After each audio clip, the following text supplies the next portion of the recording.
Bismillahirrahmanirrahim. Assalamualaikum warahmatullahi wabarakatuh.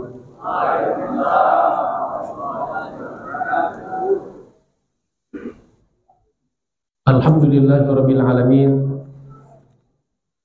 Wa bihi nasta'inu ala umuri dunya waddin. Wassalatu wassalamu ala asyrafil anbiya'i wa afdalil mursalin wa ala alihi wa sahbihi ajma'in. Subhanaka la ilma lana illa ma 'allamtana innaka antal alimul hakim. Allahumma 'allimna ma yanfa'una wanfa'na bima 'allamtana. Rabbana zidna ilman warzuqna fahma. Rabbi syrah li sadri wa yassir li amri wahlul 'uqdatam min lisani yafqahu qawli, amma ba'd. Ma'asyiral muslimin rahimakumullah, Bapak Ibu sekalian yang saya hormati dan insyaallah dimuliakan Allah Subhanahu wa taala. Wabil khusus para asatid, para orang tua, tokoh masyarakat, segenap pengurus DKM Masjid Babus Salam, serta saudara-saudaraku jamaah salat subuh dan majelis ta'lim. Insyaallah semoga kita semua dimuliakan dan dirahmati Allah Subhanahu wa taala. Apa kabar semuanya? Sehat ya? Pergi ke pasar membeli ikan buat buka puasa nanti. Tidak lupa juga membeli terasi, kita sambal. Puji syukur kita panjatkan, alhamdulillah bisa berjumpa lagi. Dan pas berjumpa lagi sudah hari ke-22 Ramadan. Beberapa hari yang lalu ada yang WA ke saya, Ustaz, kapan ngisi di Babus Salam?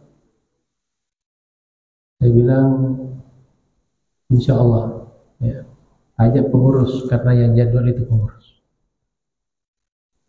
Dan alhamdulillah di subuh ini kita kembali dipertemukan, mudah-mudahan menjadi majelis yang diridhoi Allah Subhanahu wa taala.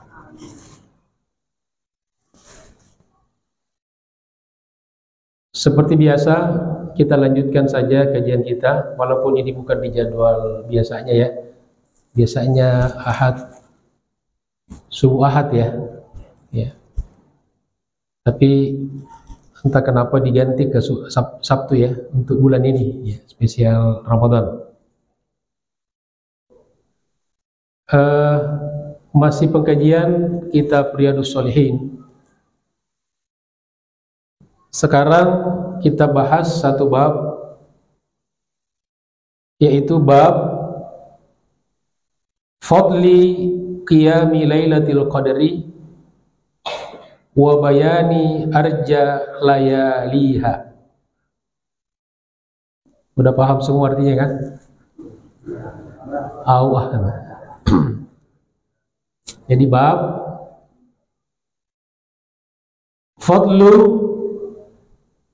keutamaan Qiyami Lailatul Qadri, menghidupkan malam Lailatul Qadar, wa bayani, dan penjelasan atau keterangan arja layaliha, malam-malamnya yang paling diharapkan. Yang paling diharapkan di situ ada Lailatul Qadar. Imam Nawawi memulai bab ini dengan mengutip dua ayat. Yang pertama di surat Al-Qadar. A'udzu billahi minasyaitonir rajim. Inna anzalnahu fi lailatul qadar. Inna, sesungguhnya kami, anzalnahu, telah menurunkannya Huwa-nya itu kembali kepada Al-Quran. Jadi sesungguhnya kami telah menurunkan Al-Quran fi Lailatul Qadri, pada malam Lailatul Qadar. Loh, tetapi kenapa di sini dikatakan diturunkan pada malam Lailatul Qadar, dan Lailatul Qadar itu kan kisi-kisinya di 10 malam terakhir. Kisi-kisi kedua di malam-malam ganjil. Tapi kenapa ada diperingati nuzulul Quran tanggal 17 Ramadan? Nah, inilah pentingnya kita ngaji. Tidak boleh kita pahami hadis per hadis. Karena kadang-kadang ada yang seakan-akan ta'arud, bertentangan, tapi tidak bertentangan. Ada mengkompromikan, ya. Jadi pentingnya kita belajar dari ulama, dan ilmu ini sudah ada dari dulu. Apa yang kita pelajari sekarang ini hanyalah pengulangan-pengulangan, tidak ada yang baru. Nah, jadi tidak ada yang salah di situ. Yang 17 Ramadan benar, yang diturunkan Al-Quran pada Lailatul Qadar juga benar. Yang Al-Quran yang diturunkan di malam Lailatul Qadar itu adalah turunnya Al-Quran dari Lauhim Mahfuz ke Baitul Izzah, ya, di langit yang ketujuh. Sedangkan nuzulul Quran pada tanggal 17 Ramadan, Syahrul Ramadan alladzi unzila fihi al-Quran, dan juga diturunkan bertepatan dengan Yaumul Furqan, Yaumul Taqal Jam'an, yaitu pada hari pertemuan dua kubu besar, yaitu Perang Badar terjadi pada tanggal 17 Ramadan. Itu diturunkannya Al-Quran dari Baitul Izzah di langit yang ketujuh kepada Rasulullah SAW, dengan turunnya wahyu pertama, yaitu surat Al-Alaq 1-5, Iqra. Jadi tidak usah kita ributkan. Masih ada, saya lihat di YouTube, ustadz yang meributkan ini. Padahal semua hal-hal seperti ini sudah selesai, sudah kelar, sudah clear. Jadi jangan lagi kita membuat umat ini jadi bingung. Dan kita di Majelis Ulama ini terus memantau dakwah. Saya kebetulan diamanahi di Ketua Komisi Dakwah Provinsi Daerah Jakarta, ya. Jadi kita terus melihat, ya, di wilayah Jakarta ini bagaimana dakwah di masjid-masjid, majelis taklim itu kondusif. Jangan ada yang gampang menyalahkan, menyesatkan, membid'ahkan hanya karena berbeda guru, karena berbeda pemahaman. Ya, sehingga itu yang penting kita jaga. Seperti yang di depan itu ada tertulis merajut merajut ukhuwah, ya.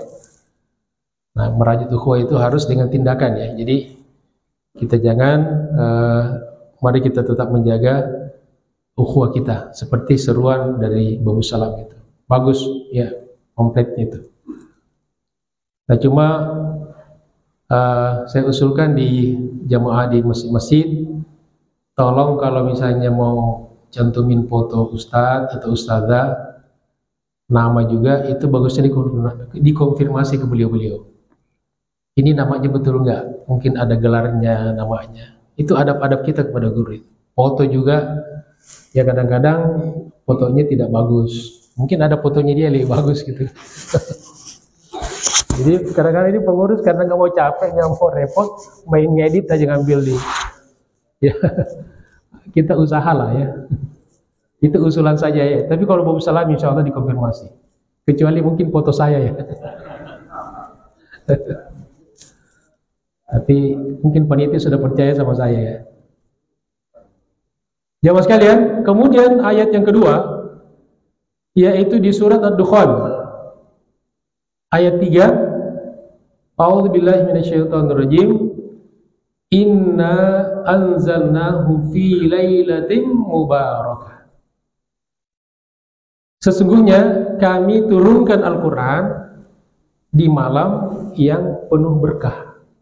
yaitu Lailatul Qadar itu. Jadi ini ayat saling menguatkan dan saling menjelaskan satu dengan yang lain. Selanjutnya Imam Nawawi mengutip beberapa hadis. Yang pertama, wa an Abi Hurairah radhiyallahu anhu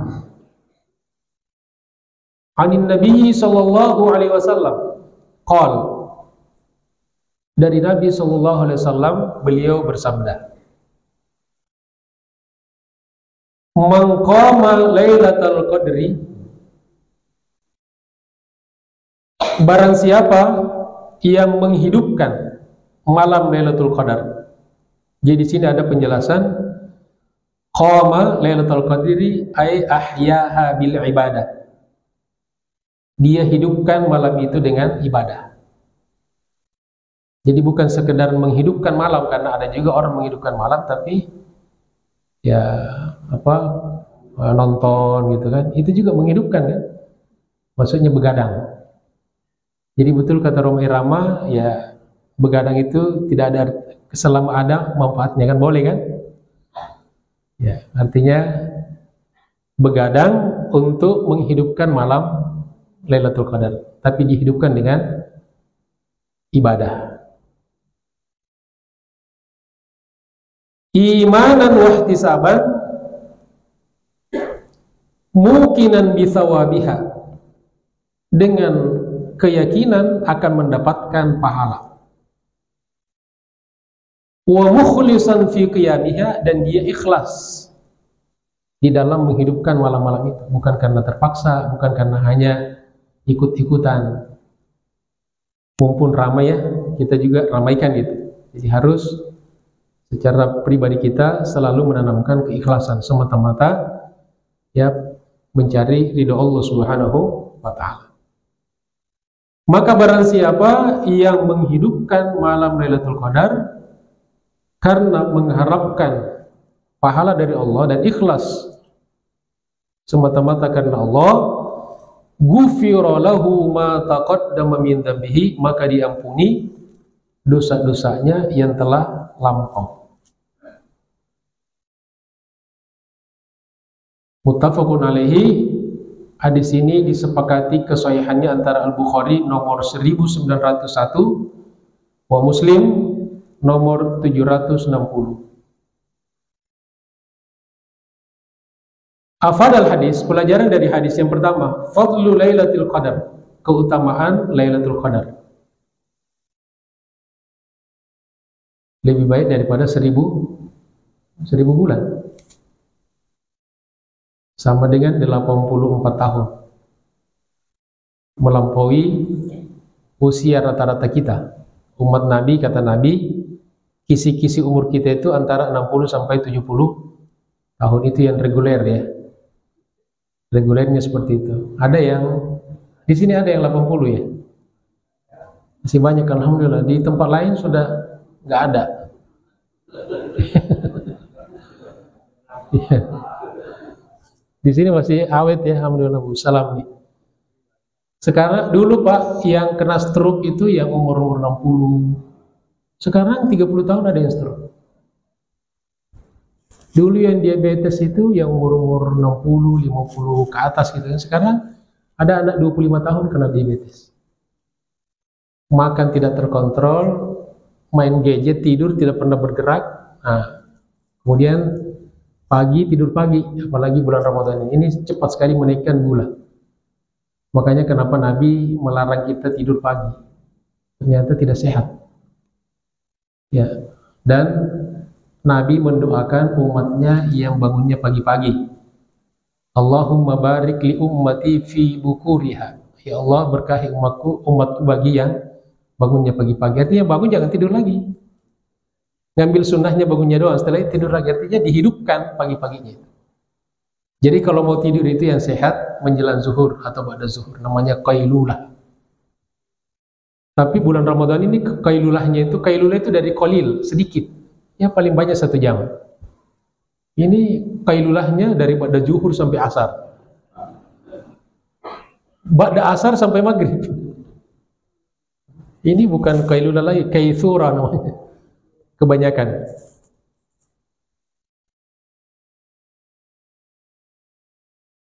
Jadi pertama, keutamaan Lailatul Qadar. Wal hathu ala qiyamiha, dan motivasi, dorongan untuk menghidupkannya. Wa anna dzalika, dan bahwa sesungguhnya itu, jadi kalau kita menghidupkan malam Lailatul Qadar dengan banyak beribadah kepada Allah, yukaffiru dzunubas shaghirah, bisa mengampuni, bisa menutupi dosa-dosa kecil, ala ma umilat, yang pernah kita lakukan sebelumnya. Jadi tidak semua dosa juga bisa hilang. Kalau dosa-dosa besar harus melalui proses taubat. Ya, kita khusus taubat kepada Allah Subhanahu wa taala. Termasuk dosa kepada manusia. Ini proses taubatnya lebih berat daripada dosa kita kepada Allah. Syaratnya kita harus, kalau berupa materi, kita harus kembalikan atau minta diikhlaskan. Kalau misalnya kita ghibah atau kita pernah fitnah, kita harus minta maaf. Selama dia belum memaafkan kita, maka dosa kita belum diampuni oleh Allah Subhanahu wa taala. Makanya kata ulama, kita harus hati-hati, karena proses tobatnya, dosa muamalah itu lebih berat daripada dosa ibadah. Ya. Semoga Allah jauhkan kita dari apakah dosa ibadah atau dosa muamalah. Wa yahsulu fadlu qiyamiha, keutamaan menghidupkan malam Lailatul Qadar itu bisa berlangsung, bisa kita dapatkan dengan cara apa? Bi ayyusalliyal isya, dengan cara dia salat isya. Fiha, di dalamnya, di dalam malam itu, bijama'atin, secara berjamaah. Kita datang di masjid berjamaah, baik laki-laki ataupun perempuan. Jadi masih banyak juga sekarang melarang perempuan datang ke masjid. Tidak boleh kita larang. Jadi kalau kita menyampaikan hadis, jangan satu hadis saja. Sebaik-baik sholatnya perempuan itu di rumahnya. Tapi disampaikan juga hadis-hadis yang tidak boleh melarang perempuan datang ke masjid. Biar adil gitu kan, biar dan dulu kenapa perempuan itu lebih ditekankan di rumah, karena memang dulu perempuan tidak banyak kegiatan di luar rumah. Ya. Bahkan sekarang saya pernah tinggal di Madinah, jadi betul-betul orang di Arab itu suami menjadi tulang punggung. Perempuan sama sekali gak kerja. Perempuan sama sekali hanya di rumah saja, ngurusin rumah dan anak-anaknya. Nah, bagi mereka ini memang sholatnya di rumah. Orang gak pernah keluar rumah. Jadi makanya Bapak Ibu sekalian, di sana itu kalau ada misalnya suami yang meninggal, itu betul-betul keluarga itu ambruk secara ekonomi karena kehilangan tulang punggungnya. Makanya sering kalau kita di masjid-masjid kampung di Madinah itu ada, setelah sholat ada perempuan duduk di dekat pintu menggelar sorban kain, kemudian jemaah ngasih duit. Saya tanya ke pengurus itu sebelum saya tahu itu apa artinya. Apakah itu pengemis? Bukan. Itu betul-betul orang yang suaminya meninggal atau kecelakaan, musibah gitu ya. Itu masyarakat di sana sudah ngerti. Jadi bukan pengemis. Ya, tidak seperti kita. Kalau di kita banyakkan pengemis, jadi profesi. Jamaah sekalian dirahmati Allah Subhanahu wa taala. Jadi bisa dimulai dengan sholat isya di masjid berjamaah, wa ya'zumu ala salatil fajri, kemudian berazam dia ikut sholat subuh. Jadi kan secara syariat malam tahajud itu ya ba'da isya kan sampai subuh, ya menjelang subuh atau sahur. Ya, sahur kalau kita bangunnya lebih duluan ada batas. Ya, ulama mengatakan imsak. Ya. Imsak juga ini nggak salah. Ada juga orang ini nggak ada bid'ah. Ada Nabi Anas ditanya, bukan Anas Pak Anas di masjid sini ya, sahabat. Karena Anas itu menemani Rasulullah SAW sampai sahurnya, sampai sholat subuhnya. Ditanya Anas, Nabi itu antara sahurnya dengan sholat subuh itu kira-kira jedanya berapa? Kata Anas kurang lebih membaca 100 ayat atau 80 ayat atau beberapa riwayat ada 40 ayat. Nah, ulama kemudian mengukur sekitar 10 menit. Jadi mulai setelah 10 menit sebelum azan subuh itu sudah berhenti makan minum itu. Bukan awal puasa, bukan. Tapi ihtiyatan, itu kehati-hatian, antisipasi. Ya, antisipasi. Jadi biar kita jangan makan melulu. Apalagi yang bangunnya jam 3 nih. Jam 3, jam 4, setengah 5, 1,5 jam makan melulu. Jadi antisipasi ke belakang dulu, apa dulu. Tapi kalau yang bangunnya 5 menit sebelum azan, ya makan. Jadi imsak itu bukan memulai puasa sebelum waktunya, tetapi lebih pada ihtiyatan. Itu cerdasnya para ulama. Jemaah sekalian dirahmati Allah Subhanahu wa taala. Kemudian yang kedua, hadis kedua ya. Wa an ibni Umar radhiyallahu anhuma, dari Abdullah bin Umar semoga Allah meridai keduanya, anna rijalan min ashabin Nabi sallallahu alaihi wasallam, sesungguhnya ada beberapa orang dari sahabat Nabi sallallahu alaihi wasallam, uru lailatul qadri fil manam, bermimpi melihat Lailatul Qadar fi sab'il awakhir, pada 10 akhir, 9 akhir, as-sab'il awakhir. Maksudnya di sini malam 27. Ya.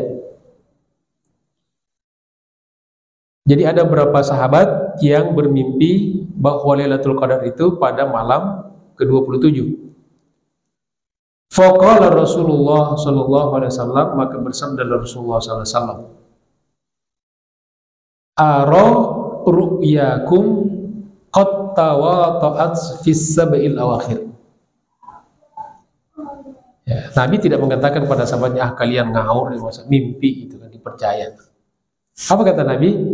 Saya melihat bahwa mimpi-mimpi kalian itu sudah saling menguatkan satu dengan yang lain.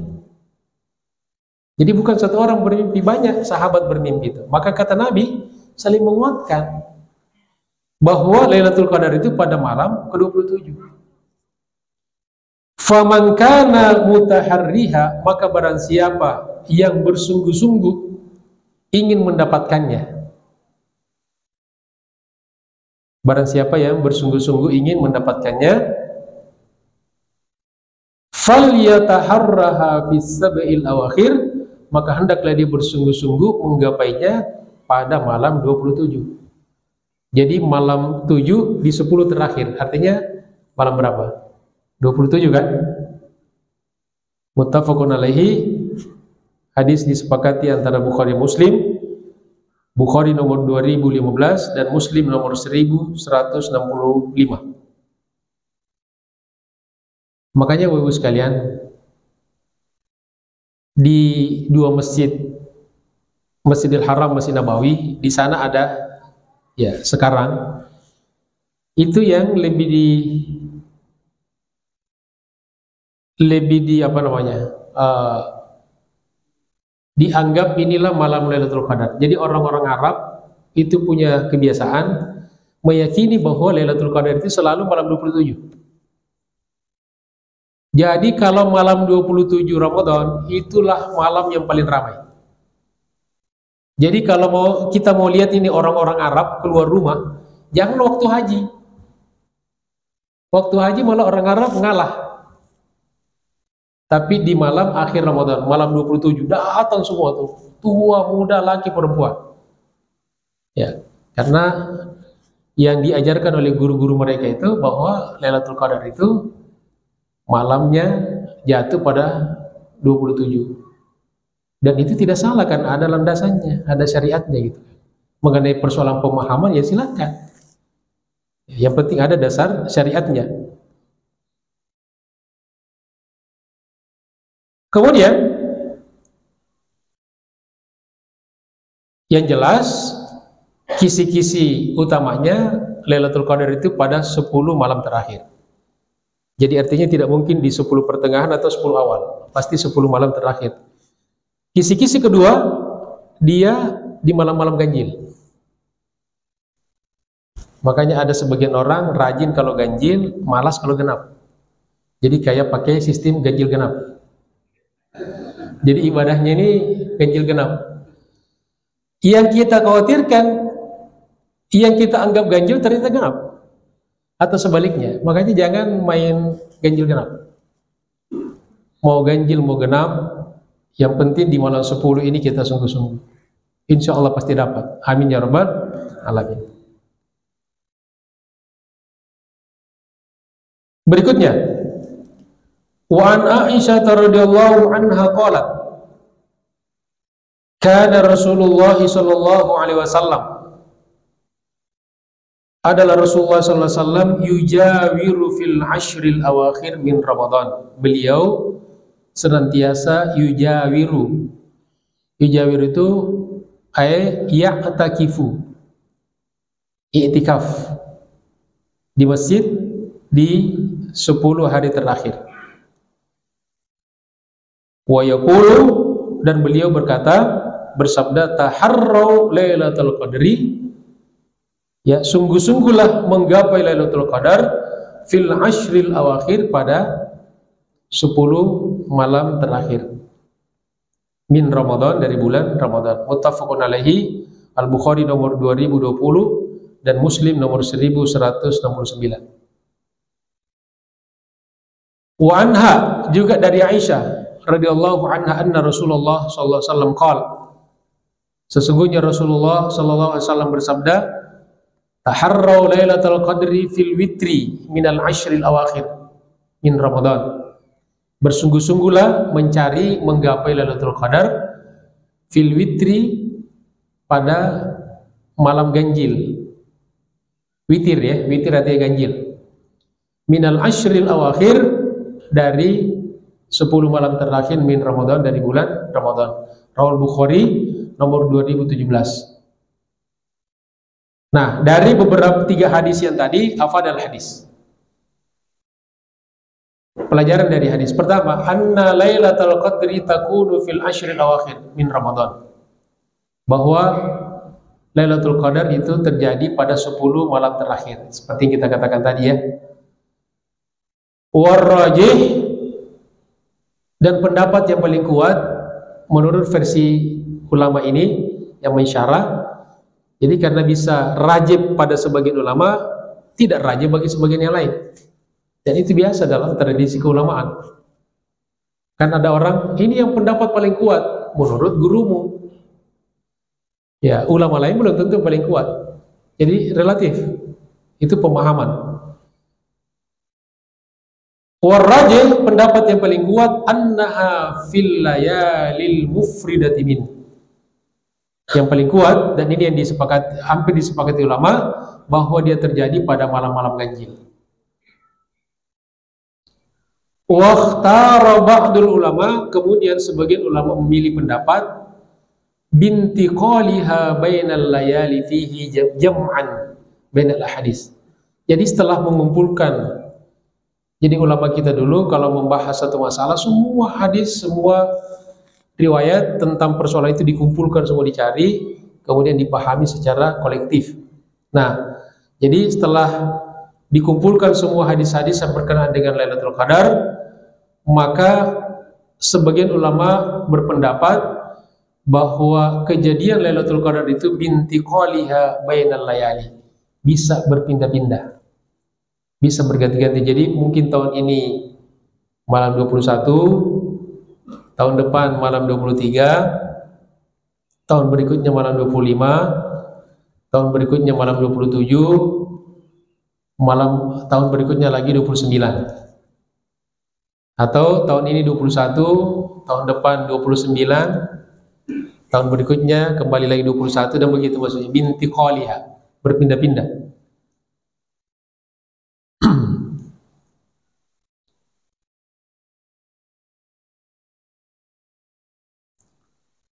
Nah, ada juga kemarin ya,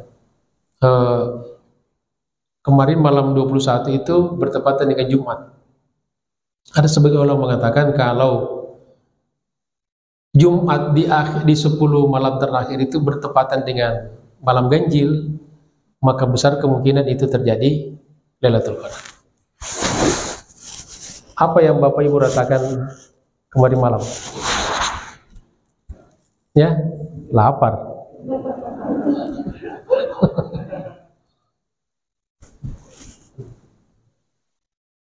Ada kemungkinan ya, ada kemungkinan. Yang saya rasakan waktu mau berangkat sholat Jumat, khutbah Jumat, itu udah siang tapi masih suasananya tidak terik seperti biasa ya. Udara juga kelihatan bersih di Jakarta, tapi ya apapun, wallahu a'lam. Ya. Bisa kemarin malam, bisa juga nanti, insya Allah.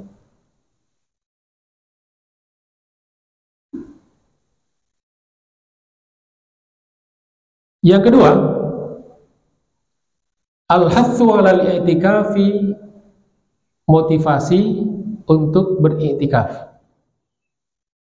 Wa ihya'i layalil 'ashril awakhir, dan menghidupkan malam-malam 10 terakhir. Min kulli Ramadan, dari setiap Ramadan. Nah, kemudian hadis terakhir ya. Wa anha, dan dari beliau juga Aisyah. Qalat beliau berkata, kana Rasulullah sallallahu alaihi wasallam, adalah Rasulullah sallallahu alaihi wasallam, idza dakhalal asyrul awakhir min Ramadan, apabila beliau memasuki 10 malam terakhir dari bulan Ramadan, ahya al-lail, beliau menghidupkan malam. Apa artinya? Begadang. Wa aiqadha ahlahu, beliau membangunkan keluarganya. Ahlu itu istri dan anak-anak, atau orang-orang yang ada di rumah. Wa jadda, beliau bersungguh-sungguh. Wa syaddal mizar, beliau mengencangkan sarung. Jadi Nabi itu yang dipakai gamis dan sarung. Kalau keluar rumah nggak pakai celana. Jadi bukan celana yang di luar, sirwal. Itu biasanya untuk di dalaman. Makanya orang-orang Arab itu kalau kita ke masjid pakai, maaf, yang celana, saya pernah ditegur gitu kan. Loh, itu kan celana dalam kan. Yang mana kita tahu, kita kan di sini pakai celana panjang kan. Nah, mereka itu terutama orang-orang tua menganggap itu celana dalam, di luarnya gamis. Jadi memang tradisi orang Arab dulu pakai gamis atau sarung. Celana itu, sirwal itu untuk di dalam. Jemaah sekalian dirahmati Allah Subhanahu wa taala, aiqadha ahlahu, apa yang dimaksud dengan membangunkan keluarganya? Aqama minhum mayyutiqul qiyam lil ibadah. Jadi artinya membangunkan keluarganya yang bisa beribadah. Artinya kalau yang sakit, yang ada uzur, jangan dipaksa. Jadi keluarga yang sehat itu dibangunkan. Jadda artinya badala juhdahu, dia memaksimalkan kemampuannya. wa taqatahu, dan kekuatannya, fi ada'it ta'ah, di dalam menunaikan ketaatan kepada Allah Subhanahu wa taala. Jadi salah sunnah kalau sudah tarawih di masjid, malamnya bisa tahajud, ya, memperbanyak baca Al-Quran, memperbanyak sedekah. Ini amalan-amalan bulan ya, terutama untuk Lailatul Qadar.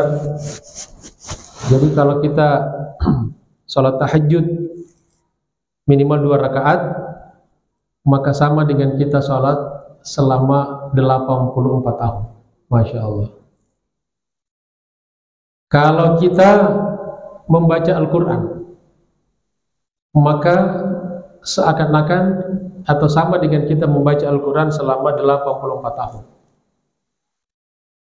Kalau kita sedekah, maka sama dengan kita sedekah selama 84 tahun.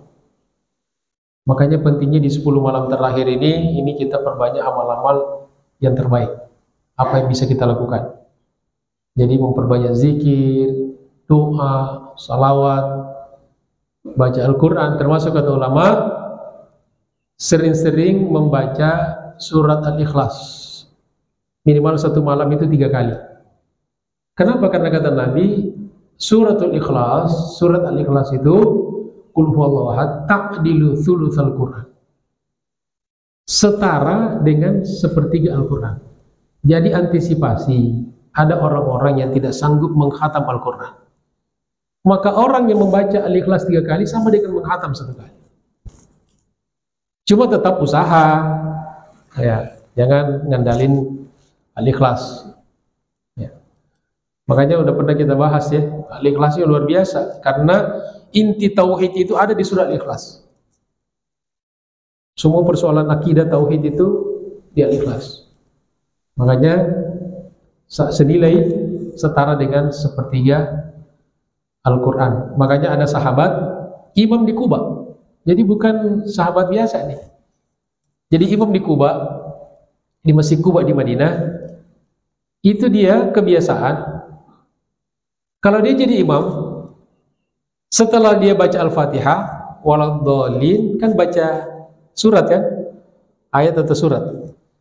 Sebelum dia baca ayat atau surat, dia baca Al-Ikhlas.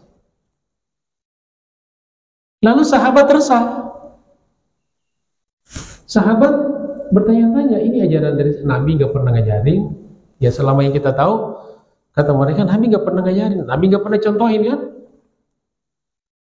Lalu dilaporinlah. Jadi mereka datang pada Nabi, ya Rasulullah, ini kami laporkan imam Masjid Kuba begini. Dia setelah Al-Fatihah selalu baca Al-Ikhlas. Apa kata Nabi? Nabi tidak langsung, wah itu sesat, masuk neraka gitu. Kenapa dia mengamalkan yang saya tidak pernah ajarkan, saya tidak pernah contoh? Apa yang dilakukan Nabi? Suruh panggil dia, tabayyun kan? Datang sahabat itu. Lalu Nabi nanya, betul enggak kamu melakukan ini? Setelah Al-Fatihah, sebelum baca surat, baca Al-Ikhlas. Betul ya Rasulullah? Apakah Nabi menyalahkan? Belum. Nabi tanya lagi, kenapa? Kenapa kamu lakukan itu? Saya kan gak pernah ajarkan, saya tidak pernah contohkan. Kenapa kamu lakukan? Lalu kata sahabat itu, li'annani uhibbuha, karena saya cinta kepada Al-Ikhlas ya Rasulullah. Jadi ini juga dasar bahwa kita itu boleh mencintai ayat, mengunggulkan surah-surah tertentu, apalagi Al-Ikhlas. Bukan berarti kita membenci yang lain, enggak. Tapi ada misalnya orang punya favorit, saya mendawamkan baca surat tertentu, enggak apa-apa. Dia mengatakan saya cinta kepada aja ya Rasulullah. Lalu apa kata Nabi? Masya Allah, kata Nabi, inna hubbaka iyyaha adkhalatkal jannah. Cintamu kepada surah Ikhlas insya Allah akan memasukkan kamu dalam surga Allah Subhanahu wa ta'ala. Luar biasa. Itulah dakwah baginda Rasulullah SAW. Jadi perbanyak baca surah Ikhlas. Al-Ikhlas setara dengan sepertiga Al-Quran. Mudah-mudahan insyaallah kita senantiasa ditempatkan oleh Allah Subhanahu wa taala di tempat-tempat mulia dan sedang mengamalkan amalan-amalan yang dimuliakan dan dicintai Allah Subhanahu wa taala.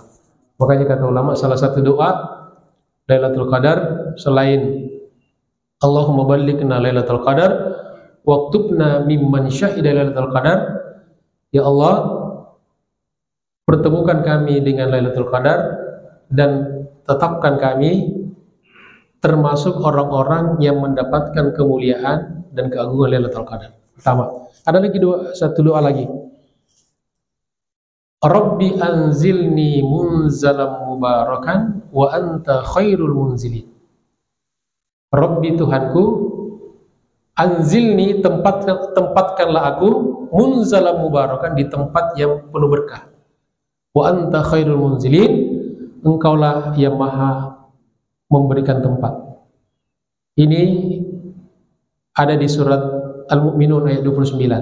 Ini doanya Nabi Nuh alaihissalam. Ketika selesai banjir, kau diminta kepada Allah ditempatkan di daerah yang baik, ya. Karena ketika itu kan bumi ini menjadi banjir semua kan. Itu doanya Nabi Nuh alaihissalam. Jadi mudah-mudahan dengan doa-doa itu, ya doa itu kan apa saja kita, jangan pakai bahasa Arab, pakai bahasa Indonesia aja boleh, ya kan? Dan kita disuruh berdoa. Ud'uni, berdoalah. Ya, berdoalah. Astajib lakum, niscaya aku akan mengabulkan. Surah Ghafir ayat 60. Jadi kita sudah disuruh berdoa. Allah tidak mengatur kapan doanya, ya, di mana doanya. Penting berdoa. Makanya kata Umar bin Khattab, yang konsen saya bukan apakah doa saya diterima oleh Allah, konsen saya bagaimana saya berdoa dan memperbaiki kualitas doa saya. Berdoa. Mana ada kesempatan kita berdoa di tempat-tempat yang mustajab, di waktu-waktu yang mustajabah. Mudah-mudahan Allah Subhanahu wa taala insyaallah pertemukan kita dengan Lailatul Qadar. Amin ya rabbal alamin. Demikianlah jemaah sekalian, kajian kita pada pagi hari ini mudah-mudahan bermanfaat. Semoga Allah berikan kepada kita umur, kesehatan, keikhlasan, keistiqomahan untuk bisa mengikmal bulan Ramadan sampai terakhir sebagaimana perintah Allah, walitukmilul iddah walitukabbirullaha ala ma hadakum al-ayah. Jadi kita baru berhak bisa takbir Idul Fitri kalau kita sudah menyempurnakan bilangan bulan Ramadan. Amin ya rabbal alamin. Terima kasih atas segala perhatiannya. Mohon maaf atas segala kekurangannya. Subhanakallahumma bihamdika asyhadu an la ilaha illa anta astaghfiruka wa atubu ilaik. Wassalamualaikum warahmatullahi wabarakatuh.